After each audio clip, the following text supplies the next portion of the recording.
Sebagai negara yang kaya dengan kebudayaan, setiap daerah di Indonesia memiliki keunikan atau kekhasannya masing-masing. Berbagai adat dan kebudayaan masih banyak ada di Indonesia. Begitu juga dengan daerah di ujung barat Indonesia ini, yaitu Aceh. Di Aceh, terdapat adat kehamilan dan adat melahirkan yang sudah berlangsung secara turun-temurun. Menurut masyarakat Aceh, adat harus dijalankan dan dipenuhi. Selain itu, kita harus mematuhinya juga. Bagi kalangan masyarakat Aceh, adat telah mendapat tempat yang istimewa dalam perilaku sosial dan keagamaannya. Begitulah makna adat yang dipahami oleh masyarakat Aceh sejak zaman kerajaan hingga sampai sekarang ini. Nah, sahabat, ini dia adat kehamilan dan adat melahirkan di Aceh.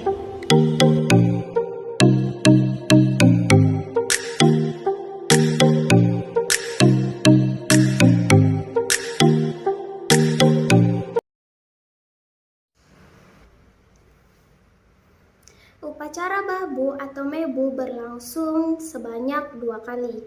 Babu pertama disertai boh kaye atau biasa disebut buah-buahan. Kira-kira usia kehamilan pada bulan keempat sampai dengan bulan kelima. Acara yang kedua berlangsung dari bulan ke-7 sampai dengan bulan ke-8. Nah, bahan-bahan persiapan babu atau mengantar nasi terdiri dari bukulah atau biasa disebut nasi bungkus dan lauk pauk yang terdiri dari ikan, daging ayam, dan burung yang dipanggang. Ada juga di kalangan masyarakat, acara babu hanya dilakukan 1 kali saja. Semua itu tergantung kepada kemampuan bagi yang melaksanakan. Ada yang mengantar 1 idang kecil saja, dan ada pula yang mengantar sampai 5 atau 6 idang besar. Nasi yang diantar oleh mertua ini dimakan bersama-sama dalam suasana kekeluargaan. Nasi yang diantar biasanya dibungkus dengan daun pisang muda berbentuk piramid. Ada juga sebagian masyarakat mempergunakan daun pisang tua. Terlebih dahulu daun tersebut dilayur pada api yang merata ke semua penjuru daun. Karena kalau apinya tidak merata, maka daun tidak kena layur semuanya. Sehingga ada mitos dalam masyarakat Aceh, kelak apabila anak telah lahir, maka akan terdapat tompel pada bagian badannya. Di samping nasi juga terdapat lauk pauk seperti daging dan buah-buahan sebagai kawan nasi. Barang-barang ini dimasukkan ke dalam idang atau kateng atau biasa disebut wadah. Idang ini diantar kepada pihak menantu perempuan oleh pihak kawom atau kerabat dan jiran atau orang yang berdekatan tempat tinggalnya dengan yang hamil tersebut. Semua yang dihantarkan ke rumah Dara Baro oleh mertuanya itu mempunyai makna tertentu. Salah satunya daging burung yang dipanggang mempunyai makna supaya anak yang dikandung menjadi cerdik dan lincah, secerdik dan selincah yang dimakan. Jenis burung yang biasa dipilih adalah burung merpati. Perempuan yang lagi hamil adalah orang sakit, sehingga dibuat jamuan makanan yang istimewa. Menurut adat orang Aceh, perempuan yang lagi hamil harus diberikan makanan yang enak-enak dan bermanfaat bagi tubuhnya. Nah, upacara bawa nasi merupakan suatu kewajiban adat yang harus dilakukan.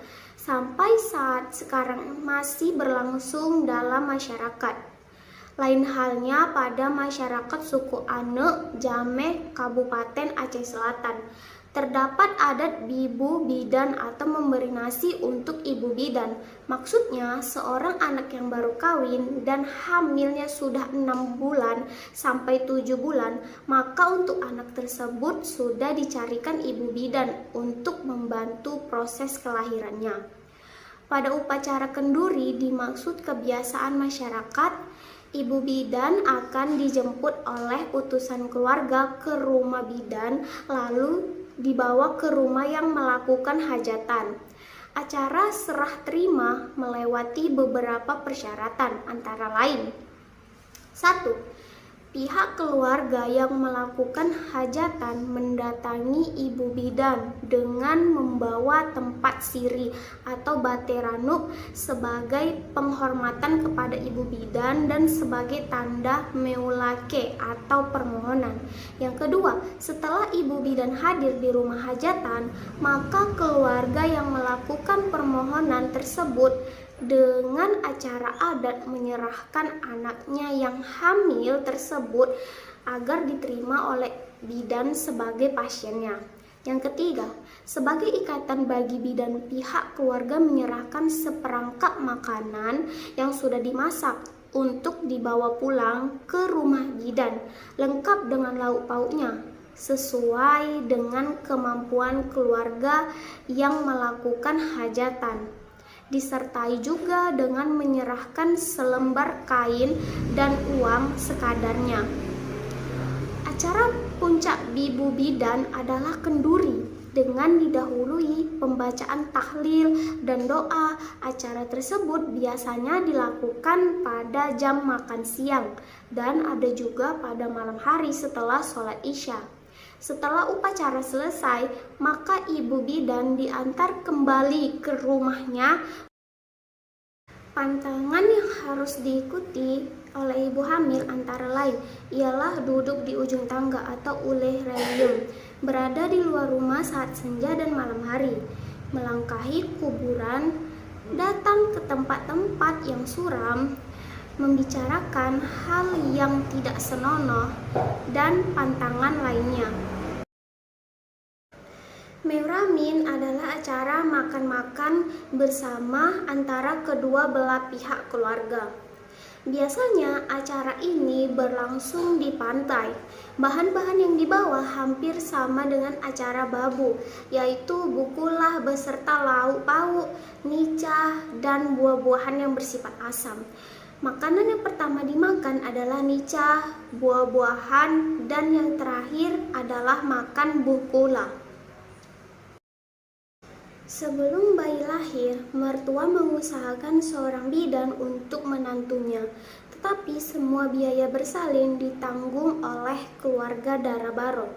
Sedangkan pihak mertua membantu sumbangan yang berupa uang, ikan, minyak tanah, dan kebutuhan sehari-hari di masa hari pertama kelahiran bayi.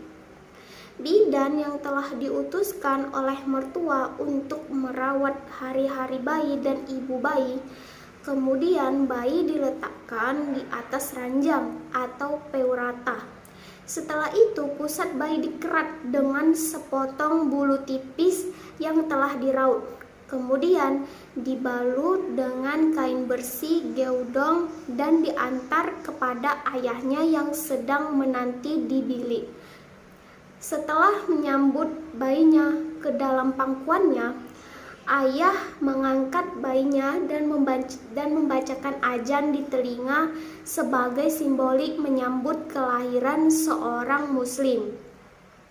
Setelah selesai, kepada bidan diberikan sembahan berupa uang jeripaya oleh ibu si wanita dan juga mertuanya.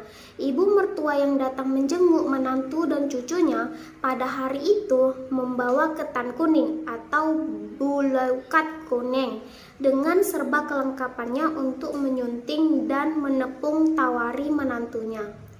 Pada upacara tersebut, ia pun memberikan pula uang hadiah kepada menantu yang masih terbaring.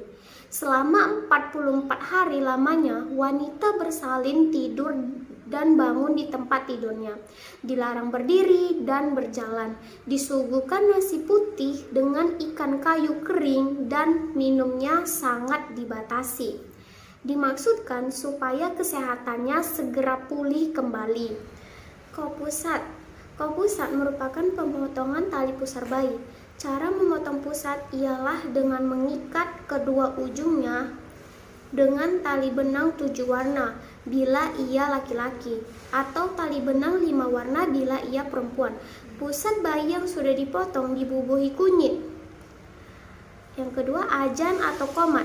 Setelah bayi dipangku dengan menghadap kiblat, lalu azan atau qomat dibacakan dengan suara nyaring. Jika yang lahir itu bayi laki-laki, maka yang dibacakan adalah azan. Akan tetapi jika bayi yang lahir adalah perempuan, maka yang akan dibacakan adalah qomat. Yang ketiga, tanam adoe atau menanam plasenta.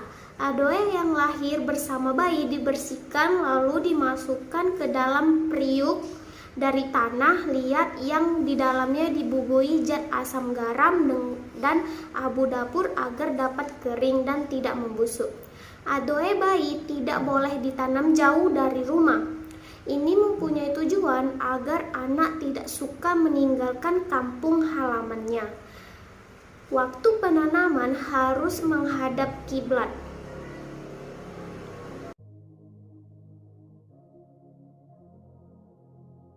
Nah, sahabat, kalian sudah tahu kan bagaimana adat kehamilan dan kelahiran di Aceh? Jadi, kesimpulan yang bisa kita tarik dari video ini adalah masyarakat Aceh banyak mengenal berbagai macam upacara.